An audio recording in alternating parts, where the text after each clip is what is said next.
Hey everyone, I'm so excited to go live with you today. Let me know if you are here in the chat.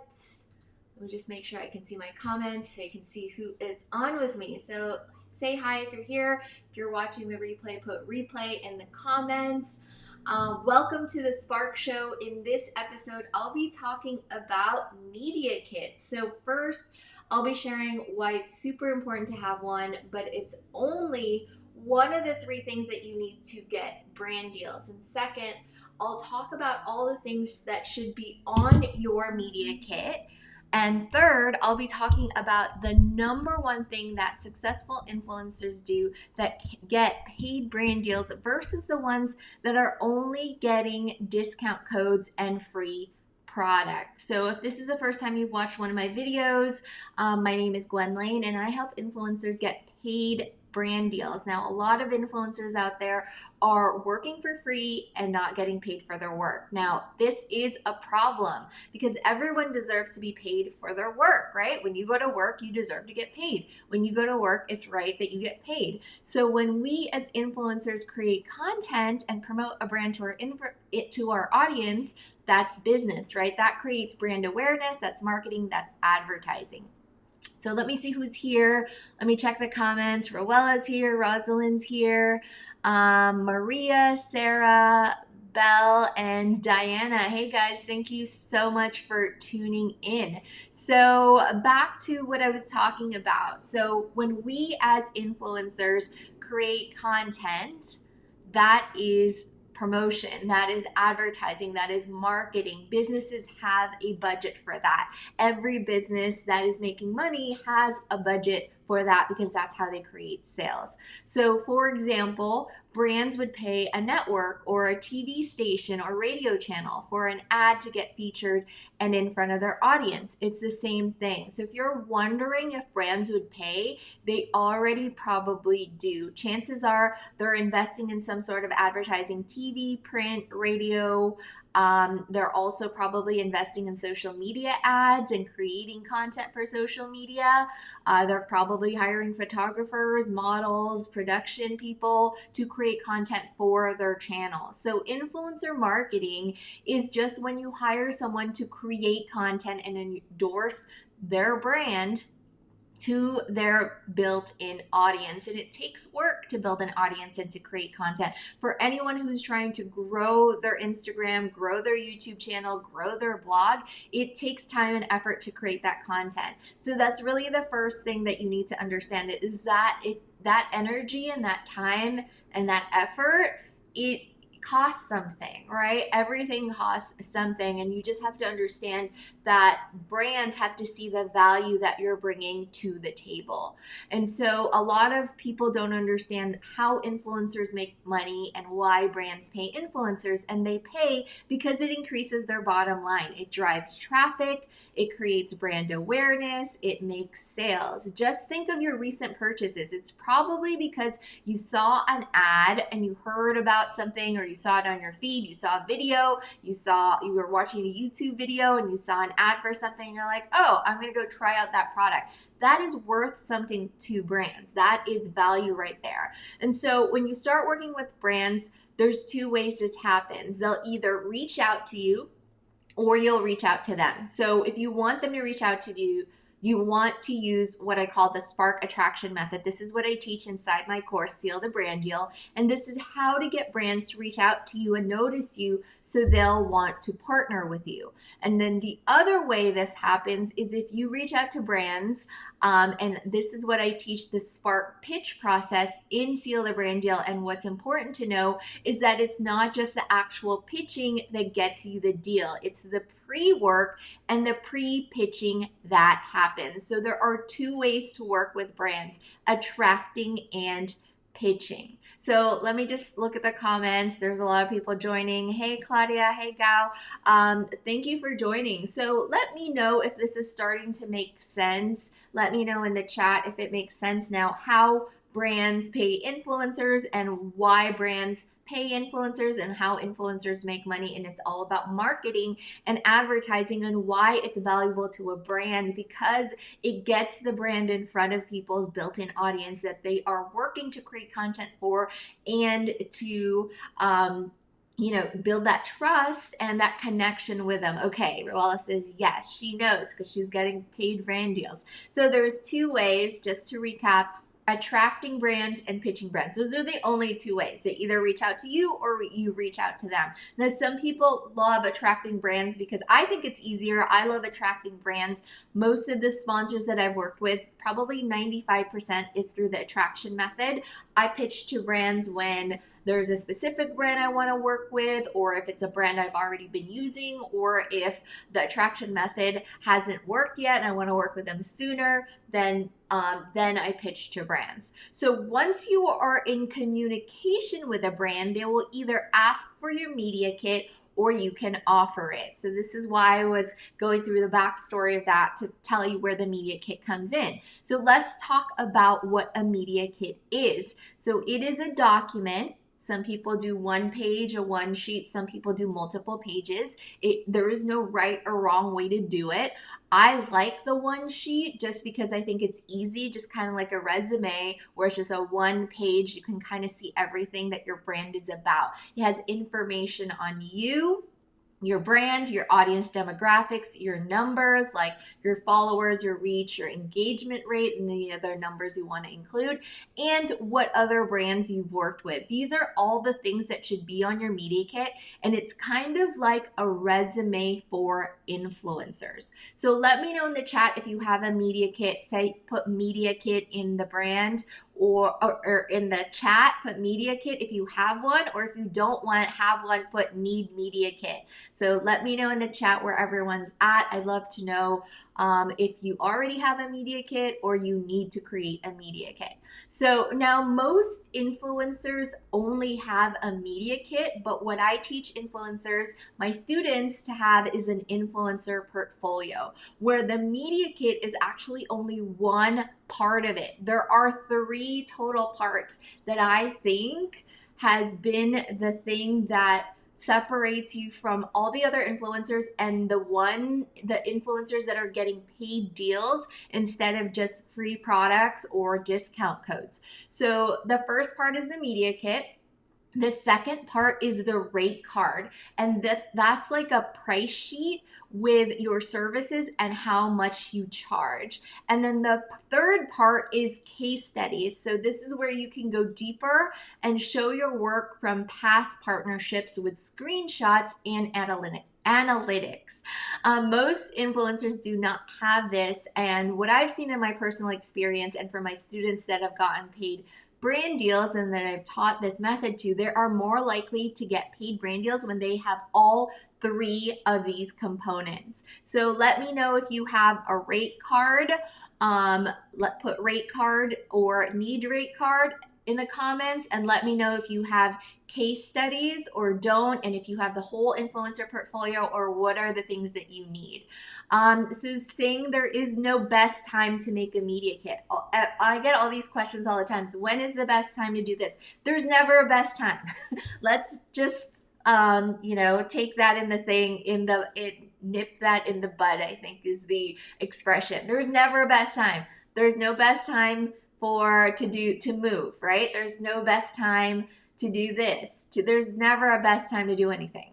The best time is now, right? Or yesterday, right? So there is no best time. There is no best time to pitch to brands. There is no best time to ask for money. There is no best time. Like it's the best time is the time that you decide to do it. And so I get so many influencers that are always asking for these questions that don't have answers, right? And I want you guys to know that that's a defense mechanism, or that's like a way to kind of tell me that you don't trust yourself enough to know when is the right time for you. And I want you to work on that. So Tyler says actually need all of them, need case studies, in the process. Exactly. So that's totally fine. A lot of people are just starting out and don't have this yet. And you may not have a lot of things to put on your media kit, and that's okay. So you want to start focusing on growth. If you listen to my last podcast episode, I talk about the ABCs, having a strong, solid foundation. I don't even want you to think about doing a media kit until you have your ABCs in place. And ABCs is your audience, your brand strategy, and your content strategy. If those three things are not in place yet, then it's not really going to make sense to have a media kit, because you need all that information in your media kit. And so you'll want to start out by focusing on, your brand, your audience, your content strategy, and growth, and then doing some collaborations. And these may be unpaid, but it creates and starts a relationship with brands. Think of it like an internship before a job. Sometimes you have to do some volunteer work. Sometimes you have to do an internship, kind of prove yourself before you get a paid position, right? And once you gain more followers and experience, then you can start building your influencer portfolio and then attracting and pitching to brands for paid brand deals. So if you do need your ABCs, that is what I teach inside the Spark Society. So make sure that you join us in there, because that's where you're really going to get the step by step. We have hours of training in there on what to look for in your audience, how to look at your analytics, how to create a brand and a mission statement, and all those things, and having a content strategy so you're not just aimlessly posting content just to post content. We want to have strategy so that we can get the goal, which is to get paid brand deals. Now, the number one thing that sets aside influencers who are getting paid brand deals and the ones that are not is that they're not afraid to ask.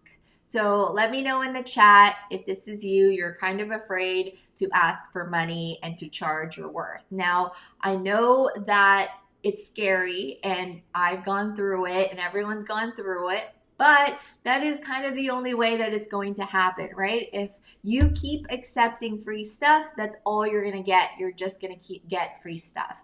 And so many influencers are afraid to charge for their work, but you have to think about it. It's going to take you time and effort and take time away from other things. So you should definitely think about why you're afraid of that, right? If you are going to keep accepting that, that's all you're going to get. If you ask for money and the brand says no, then at least you tried, right? The answer to a question you don't ask is always no.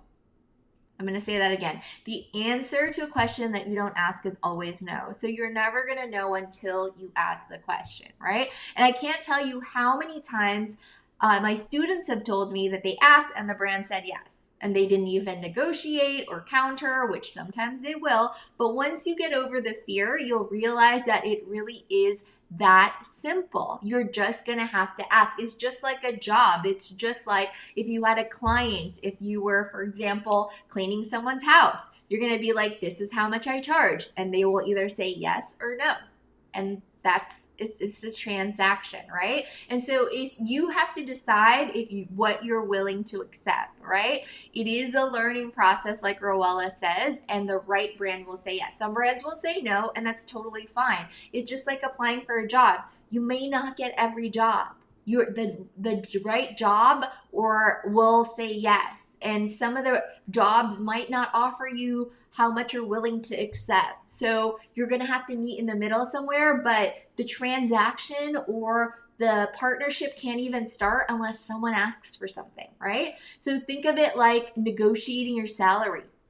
Some people say that if they ask for more, they would probably get it. And sometimes you won't, and it's not just in the budget, but you will never know until you ask. Also, you have to think about all the work that goes into it, right? You have to think of the concept. You have to produce the shoot, do your hair and makeup, do the shoot, then edit, then go back and forth with a brand, then post, then do the caption, then engage with your audience, plus growing your audience on a daily basis. Right? So many people are like, I'm afraid to ask, but I'm willing to do all this work. And then after I do this work, I feel so bad that I accepted because it wasn't worth it. right? And that builds resentment.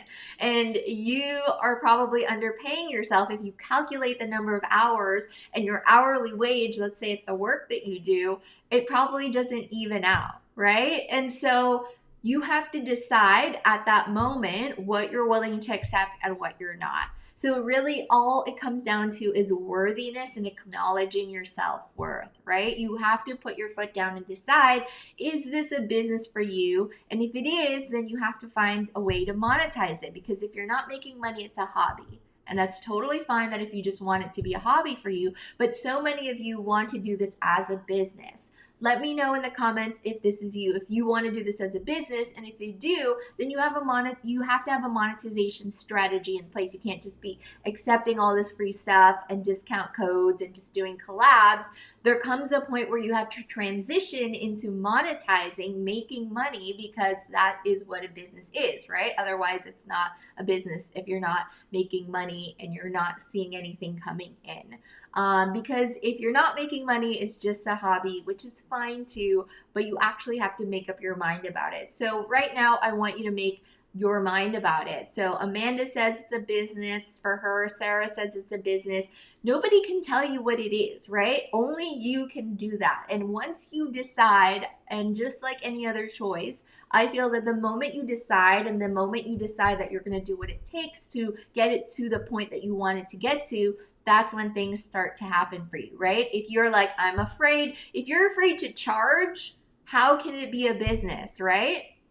It's definitely not going to work. So Emily says, yes, definitely it's a business. Currently drowning in free stuff, right? Yeah, we get a bunch of free stuff, and then what? We can't pay the bills with the free stuff, right?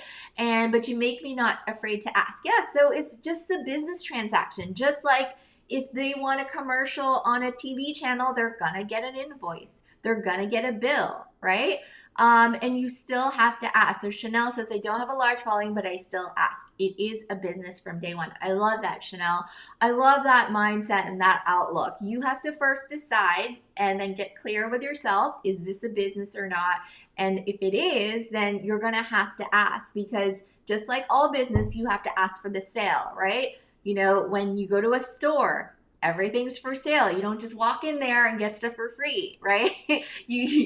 That would be stealing. You have to actually go and purchase some stuff, because that's what they're asking for. So I want you to start thinking of it in that business perspective. So I'm going to sign off right now really quick for the podcast, and then I will go look at some comments and answer some questions. So thank you so much for listening to this episode of The Spark Show, and I will see you in the next episode. Awesome. So I am looking. Okay, so Sarah says this is my dream business. Asking is key. Brittany says I've gotten away 3 times as many brand deals since I started responding to free offers with my rate card. So it works, right? If you tell people how much you charge, they can decide if they want to pay for it or they don't want to pay for it. And you're just going to have to be okay with whatever the outcome is. I think that's what a lot of people are afraid of. They're afraid of the outcome. But after you receive some no's, that's the thing with successes, right? There's never been any successful person that never got no's. They just got used to getting no's and moving on and keep going and knowing that there's something else that will say yes. Sarah says, I pitched my first brands last week and got 2 new collaborations. Amazing. Yeah. And Belle said, is it Belzabi or Belzabi? I reached out to a brand to ask if I could get a partnership, but they said no, but another lash brand accepted me as a promoter. Exactly. You're just going to have to understand that some people will say no and some people will say yes, and that's just life, right? Okay, so thank you guys so much for tuning in today. If you have not joined the Spark Society yet, definitely make sure you watch the free masterclass. It's the spark.school/masterclass, and that'll walk you through the entire process. The media kit is just one part of the process. You want to make sure you have your foundation in place. In this Spark Society, we have mindset calls every week. We have strategy sessions. We have planning sessions. We're adding all sorts of sessions. We have a new session tonight, a free workshop on how to create your digital course that I will be hosting. So definitely that's we're having some new workshops every single month for you guys to add some more new stuff, and it's really amazing. There's about 1,000 influencers. Yeah, I will go ahead and send you the free class. Amazing. Okay, great. Thanks, guys. I will talk to you later.